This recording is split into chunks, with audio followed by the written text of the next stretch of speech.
En un tema que se ha vuelto recurrente con la cuarta transformación, que no quiero dejar pasar este domingo, eh, es precisamente el de la inseguridad. La inseguridad que se ha vuelto una política de Estado y que nos demuestra el desprecio que el gobierno, la cuarta transformación, Claudia Sheinbaum y todos estos arrastrados sienten por la gente real. Porque si hay un terreno en donde la cuarta transformación ha fracasado de manera contundente, es en la seguridad. No son solamente las cifras, aunque las cifras son contundentes, sino que la percepción cotidiana que tienen los ciudadanos mexicanos de abandono lo exhibe. La violencia dejó de ser un problema extraordinario para convertirse en parte del paisaje nacional. Y eso, más que cualquier otro dato, revela la magnitud del problema. El caso de Sinaloa es un caso que pues a todos nos tiene, no les voy a decir que asustados ni mucho menos. Sinaloa es una región que siempre ha tenido presencia del crimen organizado desde que yo lo recuerdo, desde que soy niño y vaya que sí tengo una buena edad. Pero hoy está en una dinámica que no es otra cosa más que una guerra prolongada, en donde la autoridad renunció a su papel. No es que el Estado no exista, es que su presencia es intermitente, es reactiva. En muchísimos casos es simbólica. La estrategia de seguridad, que está basada en el principio de abrazos y no balazos, prometía que iba a atender las causas profundas de la violencia. Pero en la práctica lo único que generó fue la percepción de que la ley dejó de aplicarse firmemente. Y el problema de fondo no es la intención de evitar las confrontaciones violentas, o sea, una preocupación que es legítima en cualquier gobierno, sino la falta de los resultados. Cuando la ciudadanía no está viendo ninguna mejora, cuando los delitos continúan, cuando la impunidad es la norma, la narrativa oficial termina por perder credibilidad. Y si no hay credibilidad, cualquier, cualquier estrategia se vuelve insostenible.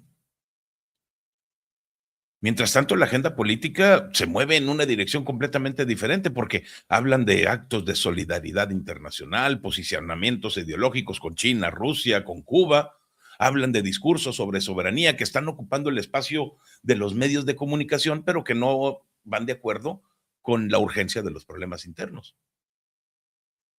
Una desconexión entre las prioridades del gobierno y las preocupaciones de la ciudadanía que se vuelve cada vez más evidente. Y parezco relojito, pero digo, parece que voy a repetir este caso, pero no podemos olvidar a las madres buscadoras, mujeres que ante la ausencia del Estado tuvieron que asumir la tarea de encontrar a sus familiares desaparecidos. La labor de estas mujeres no es que solamente sea valiente, es muy reveladora, porque nos deja ver hasta qué punto las instituciones han fallado en México. Que estas madres tengan que organizarse, financiarse, arriesgar su vida, capacitarse para hacer el trabajo que le corresponde al Estado, cumpliendo todas las leyes de los jueces, es el indicador del colapso de las instituciones, la única institución de seguridad que debería de proteger a los ciudadanos mexicanos y que no lo está haciendo. Y a esto súmale la percepción de que hay tratos desiguales, porque hay algunos personajes ya que del ámbito público, del entretenimiento, que tienen acceso inmediato a todos estos espacios de poder, mientras que hay ciudadanos comunes que se enfrentan con la burocracia, con los cobros de dinero para que puedan hacer su trabajo, o la indiferencia.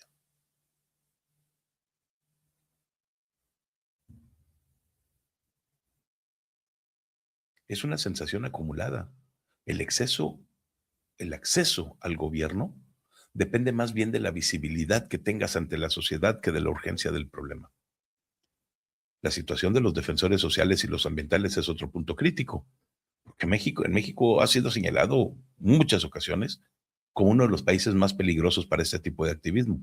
Cuando una persona es amenazada o incluso desaparece por denunciar actividades ilícitas como la tala ilegal o el control territorial del crimen organizado, y que la respuesta de las instituciones en México es muy limitada, o te dicen, no, pues ve y pon tu denuncia, o hasta que no haya un delito no puedo hacer nada. El mensaje que están enviando es preocupante porque denunciar es más peligroso que quedarse callado.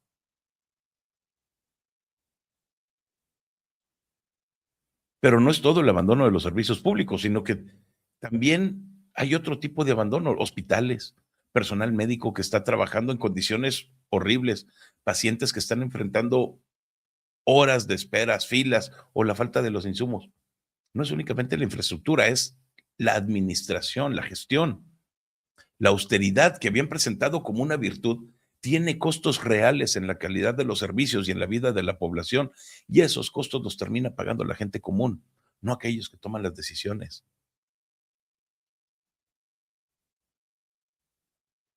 Hay algunos funcionarios locales de Morena que nos dejan ver qué tan insensible es Morena. Es un comentario desafortunado, falta de empatía, pero pues la alcaldesa que le dijo un señor, ¿en dónde fue? En el Estado de México, ¿no? Que le dijo un señor de la tercera edad, dijo, ay, señor, usted ya no moleste, ya va de salida.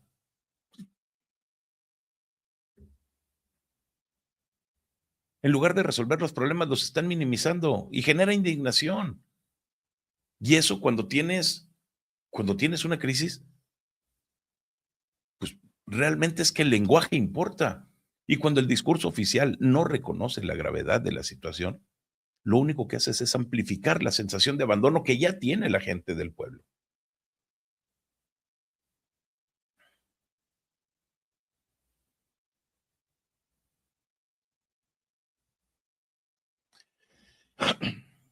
Ni qué decir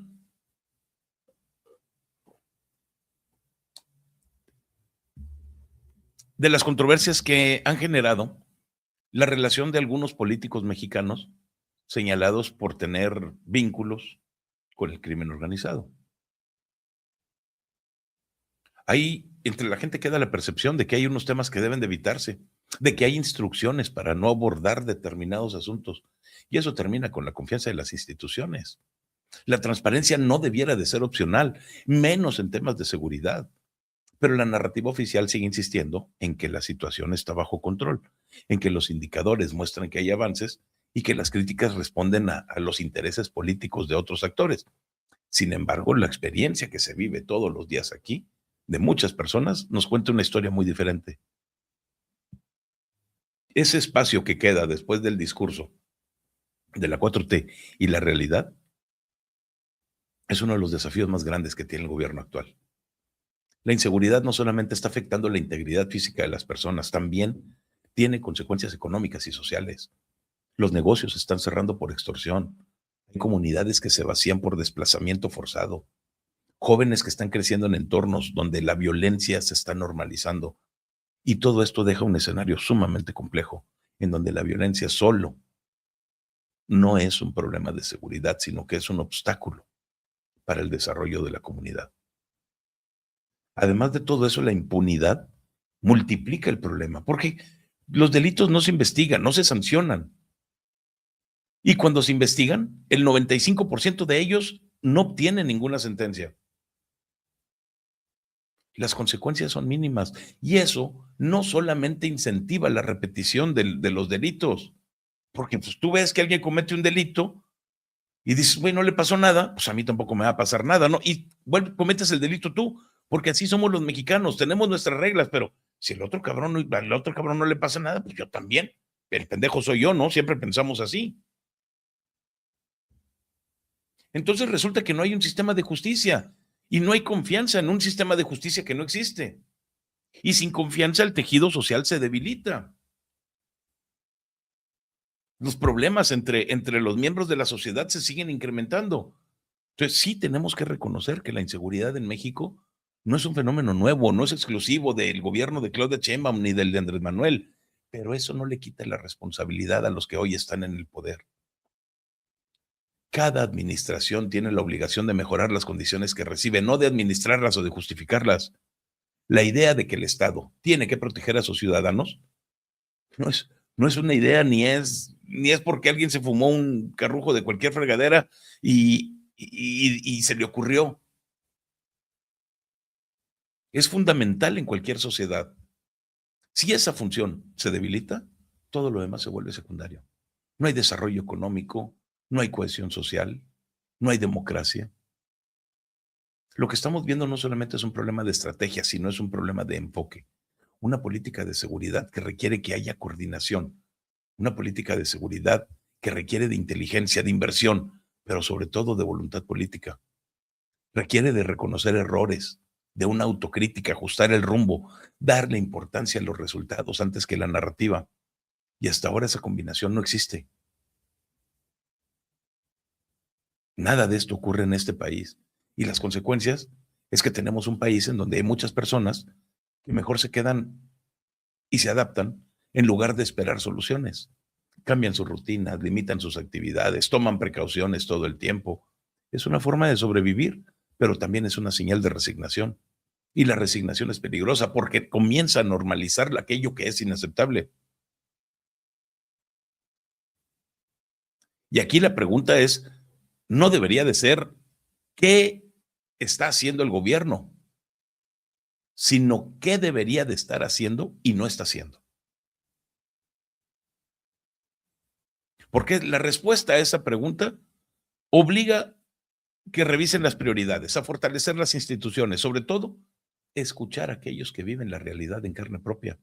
Porque más allá de discursos, de las cifras, de los debates políticos, la seguridad se mide en algo que es muy concreto: la capacidad que tiene una persona de salir de su casa sin miedo a regresar con tranquilidad. Y mientras eso no sea una realidad, para la mayor parte de la población, cualquier narrativa de éxito va a seguir siendo, cuando menos, cuestionable.